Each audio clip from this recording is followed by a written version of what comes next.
The topic for today is security in a Zoom meeting.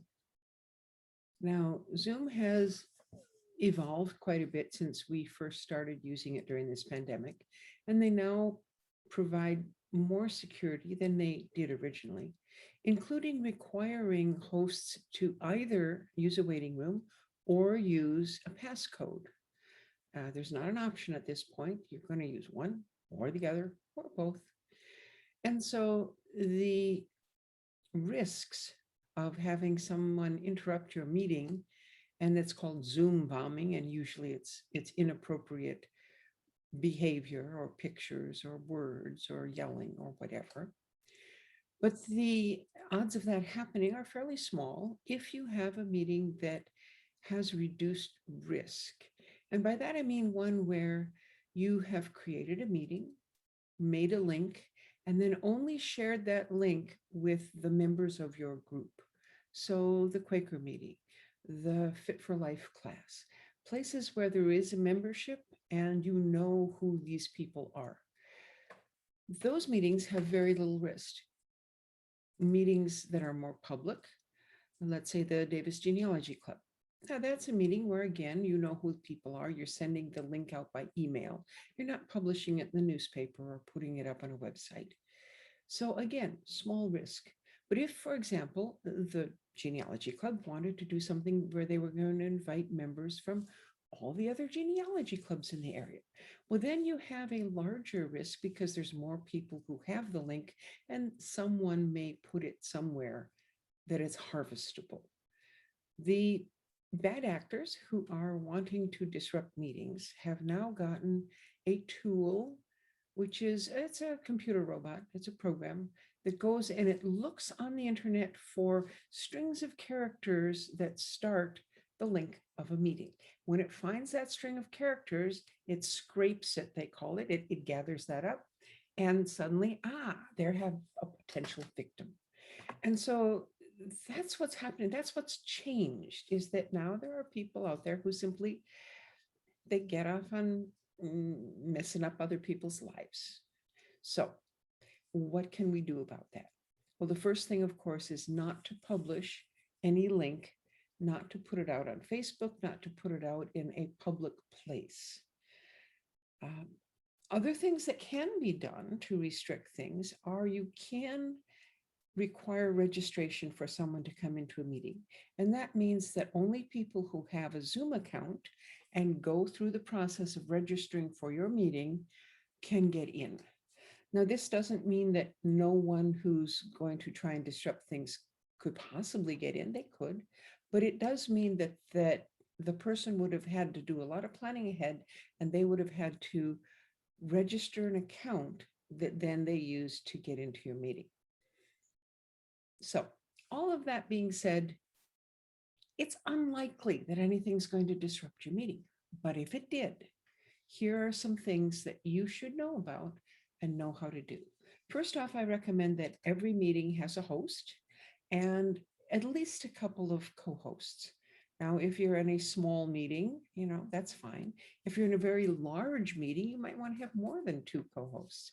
But those are people who can respond quickly if something bad starts to happen. If the host is also the presenter, they may not notice what's going on very quickly. If the host is, for example, screen sharing and doing a lesson, then they may not see things right away. Whereas one of the co-hosts could have a gallery view going where they could see all of what's happening. So that's the sort of thing. People being aware of and watching for and being quick to respond if something bad happens. So what bad things could happen? Someone could put nasty stuff in the chat. They could say bad things, or they could do, pornography or whatever. They could shout things. They could use their microphone to verbally disrupt the meeting. They could share a screen with inappropriate material. If they couldn't share a screen, they could have something held up in front of them on their screen for their little box in the gallery. They could have a inappropriate image as their, when you turn your video off and you see that little image of the person, they could have that. So those are the four things that might happen. And how would we counter any of those?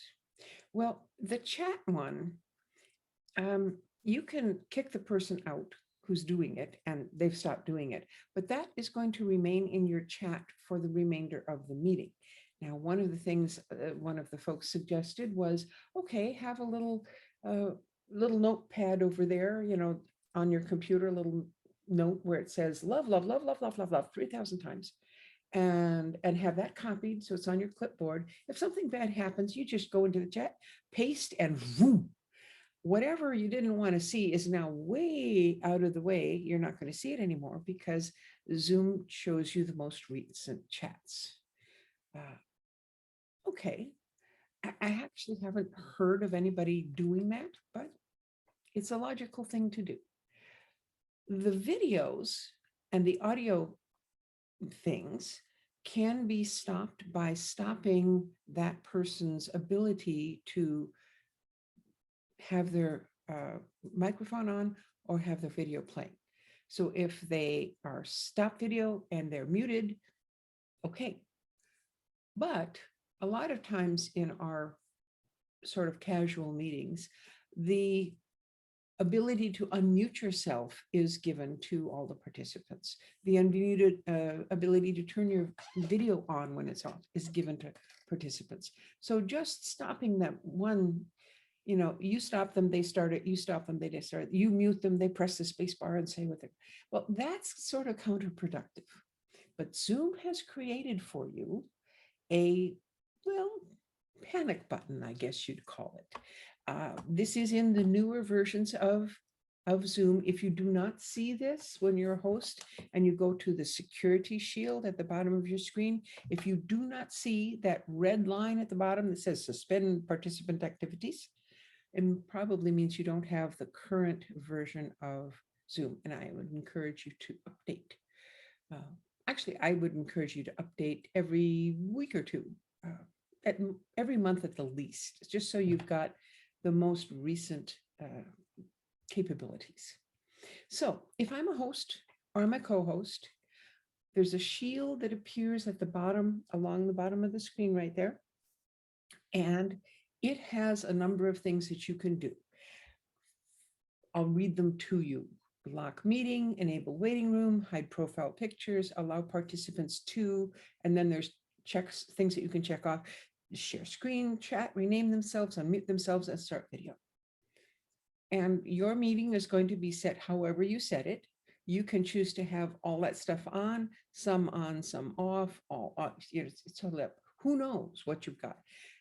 And it doesn't really matter, because if something is disrupting your meeting, you or any of your co-hosts can simply go down and find the thing that says suspend participant activities, click that button, and boom, all videos are turned off, all microphones are turned off, all chat is turned off, no one can share a screen, no one can rename themselves, unmute themselves, start their own video.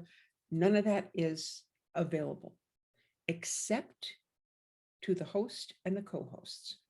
And they can start their video, unmute themselves, and make changes in this little security shield. So I push the red button. Then what needs to happen is someone, usually whoever pushed the red button, unmutes and turns on their video and says, I'm sorry, folks, we've had a little interruption here. Give me a moment while I get things cleaned up and we can be back on track. And that way your participants can know what's going on. And you've also notified your co-host by saying that. Then remove the people who are causing disruption. Now, when you do that, if you're in gallery view, you've got all those little screens. If you find one and say, that's a person who was doing something I didn't like, you can click on the three dots next to their, in the corner of their gallery view, and or it might say more. There's a differences depending upon which computer you're using. And you click on that, and one of the options that you get if you're a host or a co-host, and they're not, is remove. And you click remove, that person is out of the meeting, and they can't come back to that meeting as long as the meeting continues. So that takes care of that problem. So once you've removed the problem people, then you and your co-hosts can turn on start video, unmute yourselves. And at that point, I would then say, okay, folks, feel free to unmute yourself and start your videos, and we'll be back to normal. And then you can continue turning on whatever things you wanted to have on. So if you had chat on, you could turn it back on. If you didn't, then you wouldn't. So it's up to you what you want to turn on. But that sequence, stop participant activities from the shield, turn on your own video and microphone, announce that there's a problem and that you're fixing it, then kick out the bad guys and allow participants to unmute themselves and start their videos. That's the way I would suggest handling this. And I think it's a good thing to practice with your community, with your group, just so that more than one person knows how to do this. Okay, well, that's it. Hope it helps you. Hope you never need to use it. Bye-bye.